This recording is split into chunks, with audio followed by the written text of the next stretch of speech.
I heard from a little birdie today that I would be the first student that you all would be hearing from, so I guess that means that my words honestly hold a lot of weight and sets the tone for the day. So let's see if I can give you a good reason to choose to stay in Williamsburg for the next 4 years of your life. I know many of you may not have had the typical high school experiences such as sports like football or soccer, or posting TikToks at home coming with your guys or girls, or frantically typing an essay the night before it's due, yet somehow still managing to get an A on it. And from the look on some of you guys' faces, it seems like one thing that hasn't changed over the last couple of years is that killer of procrastination. Now today I'm responsible for addressing multiple perspectives, the student perspective and the loved one's perspective, because let's face it, students simply want to create meaningful and fun collegiate experiences, especially after all the trials and tribulations they've had to persist through over the past couple of years.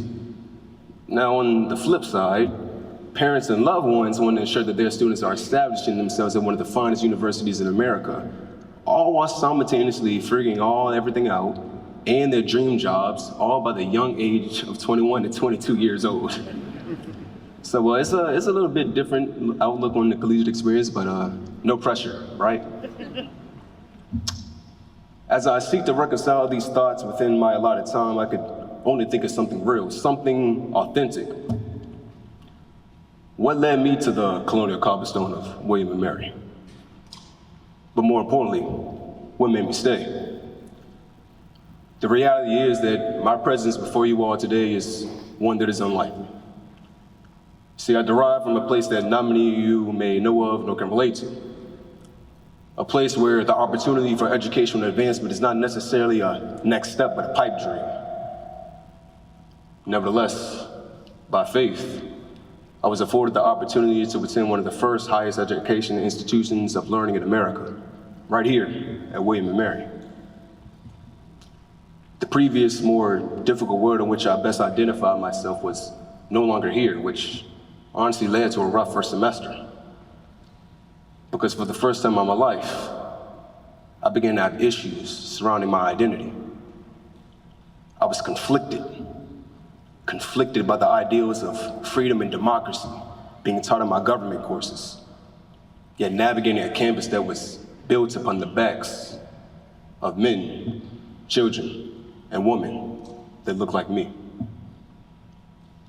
I soon began to realize that this university wasn't originally orchestrated for my presence, and that it took years of racial reconciliation in order for me to even be able to stand here before you all today.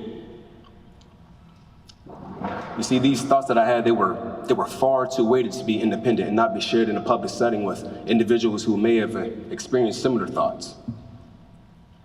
But I soon realized that there was no organization on this campus that was specifically dedicated towards the mental, spiritual, and social development of multicultural men here at the college. You see, I saw a void and I simply wanted to fill it here at William and Mary. So what I did was I went to the Center for Student Diversity in the offices of Student Leadership Development, and me and a couple of my guys, we resurrected the African American Male Coalition. Now this organization, it previously existed, but you see, me and my guys, we wanted to try something new, add a little seasoning to the flavor, add a little something different, you know what I'm saying? So instead of having weekly meetings that no one would want to show up to because everyone in college is busy, instead we established our meetings as monthly barbershops. And the fact of the matter is that these barbershops served as a communal bonding space where men of color could unapologetically be themselves and showcase vulnerability as a virtue of strength. Where you could go from cracking jokes with old heads to debating LeBron and Jordan as the GOAT, or hearing an hour-long testimony of someone's livelihood. Plus, I mean, finding someone that knows how to cut 4C hair in Williamsburg ain't that easy either.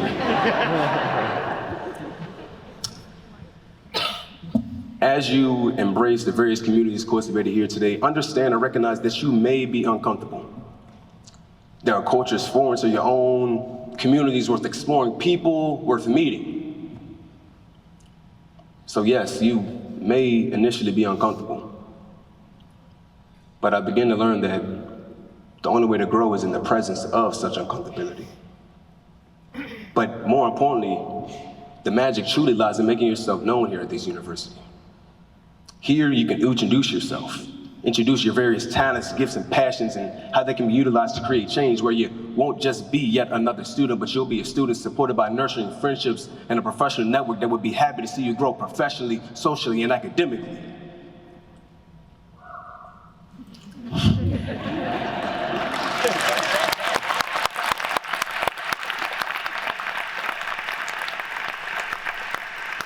I want you all to hear from the students today about how they've cultivated friendships during their highest highs and lowest lows, or how they struggle to find themselves in their identity or seek out and pursue their passions, or their late night Wawa runs amid final seasons, and how time and time again it is the people, not the academics, that cause people to stay.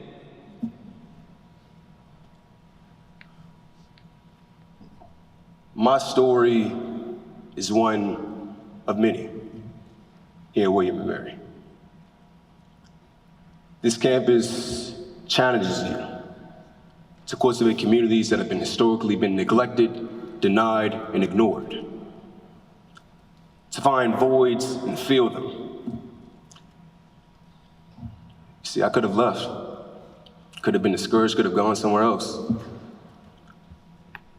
But what greater an opportunity than to create change at the very university that once would have denied my presence?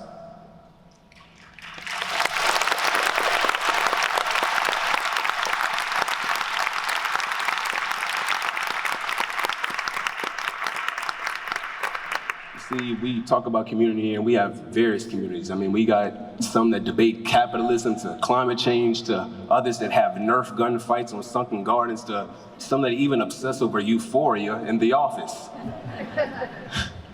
All that said, there is a community here for you, ready to embrace you, and if there's not yet one, we need you here to create it. Because look, there's gonna be someone else here coming right behind you that's gonna be searching for it as well. We have a saying here that those who come here belong here. And today, this isn't merely just a phrase anymore. For each and every one of you, this is a way of life. So regardless of the setbacks, failures, trials, tribulations, financial restraints, all those things that have afflicted your community or your people, all those late nights, early mornings, the pains, the deaths, all those things that you had to overcome to be here on this Saturday, April 9th, 2022, I say that you belong here, and this university is now yours, so you better walk, talk, and act like it.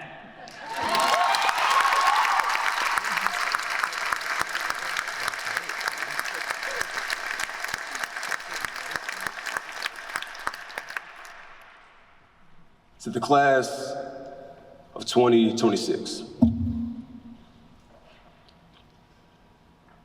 we have been patiently waiting for you. And we cannot wait to see how you use your talents, your gifts, your passions to make this university an even greater place. Thank you. God bless you.